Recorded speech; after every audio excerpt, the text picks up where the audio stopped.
like, what am I doing? Like, I know this is wrong. And it really hit me hard Thanksgiving morning when I woke up and realized that I wasn't going to be able to see my kids for the holiday, take accountability for my own actions and actually do what I'm supposed to. It's never going to get any better. Did you really think I was going to buy your story? I even went and got super glue to try to super glue it back together. Pardon?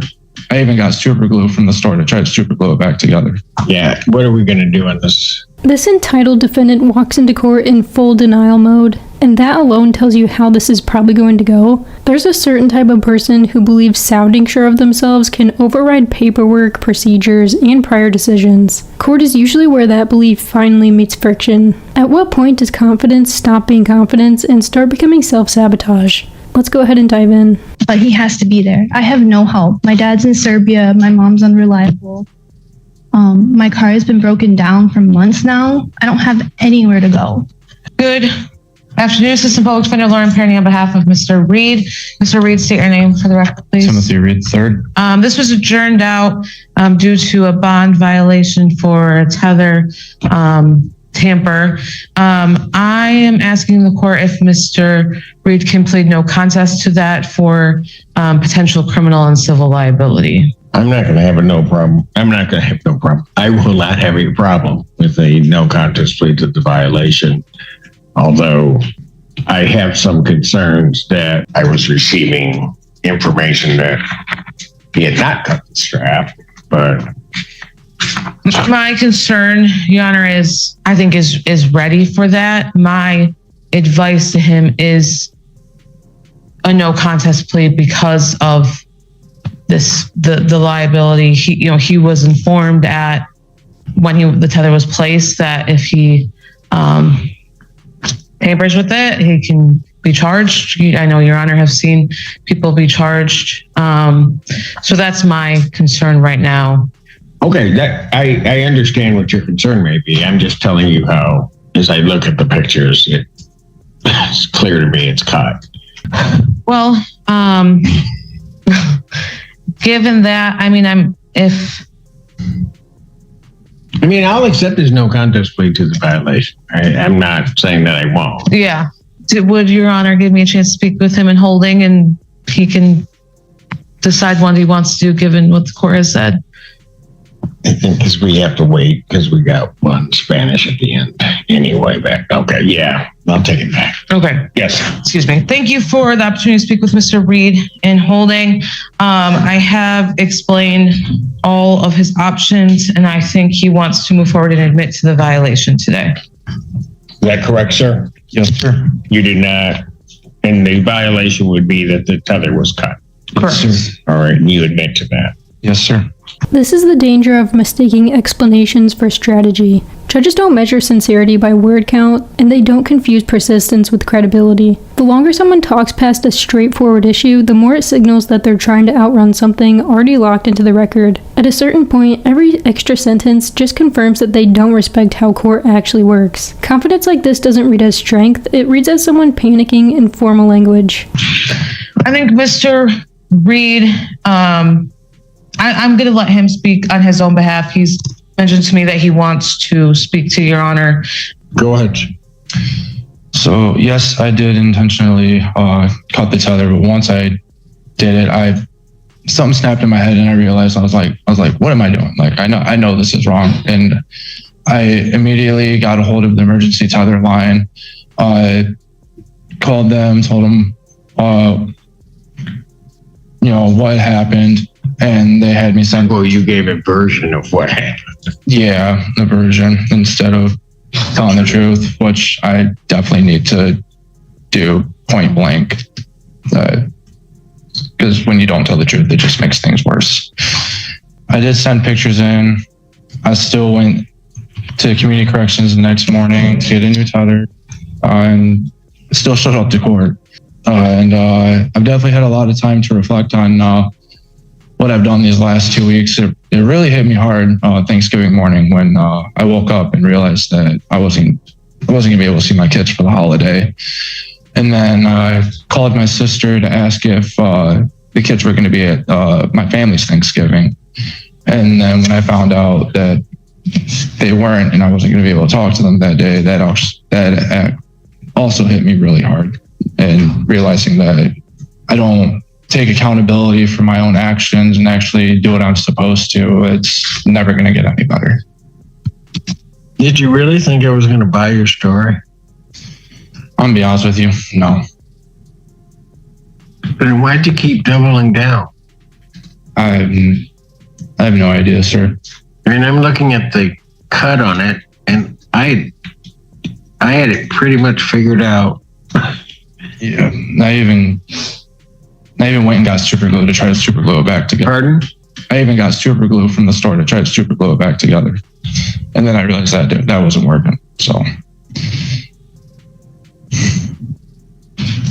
I mean, what were you thinking when you just decided you were going to cut it? I'm gonna be honest, I don't know. I don't plan on running or anything. I've got kids that I want to be able to see. And I want to get out of this whole process and be able to continue on with life and not get in trouble again. I know what I did was completely wrong. And it should have never happened in the first place. And you know, had you just told the truth over here, on November 17th? Yes, sir. Probably would have been out for Thanksgiving. Yeah, I realized that.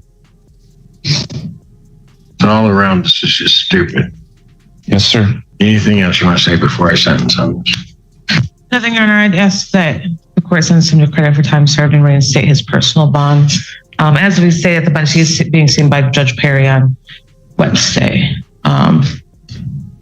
His bond there is denied, but she's kind of indicated she's waiting to see what Your Honor does. Sentence you to 14 days, Westmont County Jail credit, 14 days served.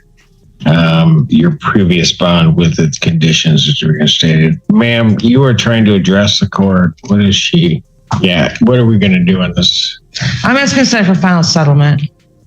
Did you want to address me as to bond? You'll sit where Natalie's. You need to have a sir. And then the ripple effects come out, which is always uncomfortable to watch. But this is also where responsibility quietly disappears from the conversation. Consequences get framed like bad luck instead of the predictable result of ignoring rules. Court doesn't treat fallout mitigation, it treats it as proof the decision mattered. When accountability only shows up after everything breaks, it's usually too late to matter. I'm going to try not to cry because I am in that state right now. But because he's been in jail, I have lost my job. I really just hope that you can release him. And I've also been sick for like the last 2 weeks. My kids have been obscenely misbehaving because they miss him. And my daughter has a neurodegenerative disease, doesn't understand what's going on. Her speech has gotten worse. It was getting better. And I just need him released so I can work and pay rent. I understand that, but you also understand how it turned out that he ended up in custody. Yeah, that's his that was his. No, No, anyways. But seriously, like, if I become homeless again, because I can't pay rent, the only way my kids can be safe and still be able to go to school, because shelters are probably full right now, is that he goes back to his sisters, because we have a great co-parenting thing where he takes them on the weekends. His sister already agreed, because she knows the situation, to take the kids. But he has to be there. I have no help. My dad's in Serbia. My mom's unreliable. My car has been broken down for months now. I don't have anywhere to go with my kids. I can manage myself, but I can't manage myself with my kids because I don't have any support. I understand. And quite frankly, back on the 17th, I wish I hadn't had to do what I did. And I think he, at this point, has learned. He is I think he's just manic, and that's probably why he did that, to be honest. What? Manic. He has bipolar. All right. Okay. I'm being serious. Well, he's going to get out. Okay. Okay. Can it be before Friday? Getting out of jail? Yeah. Well, I was going to let him go today. Oh. You want me to keep him till Friday? No. You got something to do? No. I ended up getting a new job. It's only part-time, but I work Friday, and they don't go to school on Fridays. I sentenced him to 14 days, credit 14 served, Okay. stated his previous bond conditions. Thank you. All right. I really He appreciate will be it. out as of today at whatever point the jail releases him. Okay. Okay? I really appreciate it. I'm serious. Not a problem. All right. I'm just stressed. Yes. All right. Take care. Court doesn't exist to negotiate with denial, and it doesn't reward it either. Once a defendant turns a compliance issue into a performance, the ending is usually locked in long before anyone says it out loud. Ego has a habit of taking manageable problems and making them irreversible. So be honest, do people like this ever think the rules apply to them until it's too late? Let me know down in the comments. Thanks so much for watching. Don't forget to like and subscribe, and I'll catch you in the next one.